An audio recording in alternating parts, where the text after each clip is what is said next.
Hello guys, welcome to my vlog, short vlog भनौँ है। आज चाहिँ म बेबीहरूको लागि केक बनाउन गइरहेको छु, होममेड गहुँको केक।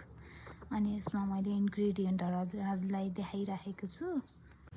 यो चाहिँ अब सुगर र अनि त्यसपछि नट्सहरूको पाउडर हो। अनि त्यसपछि आँटा चालेर मैले हालेँ। अनि त्यसमा दही राखेर मिक्स गर्छु। राम्रोसँग छान्नुपर्छ, लम्प्सहरू नबसोस् भनेर मिक्स गरेँ।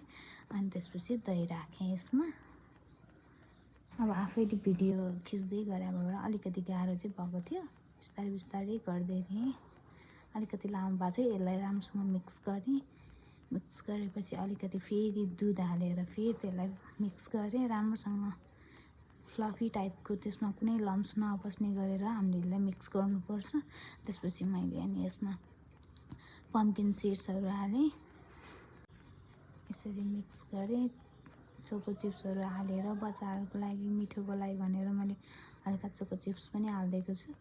अनि मैले मोल्ड चाहिँ अब घरमै जे पाइन्छ त्यही भाँडामा बनाएको। अनि यसलाई चाहिँ ग्रिज गर्नको लागि मैले बटर र पिठोको सहायता लिएको छु। अनि त्यसपछि फेरि अनि चक्लेट 2 लेयर जस्तो देखाउनको लागि चक्लेट हाल्ने।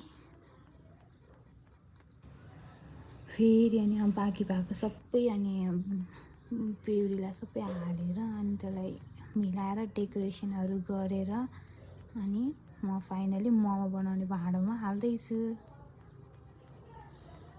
कस्तो हुन्छ भन्नु होला है।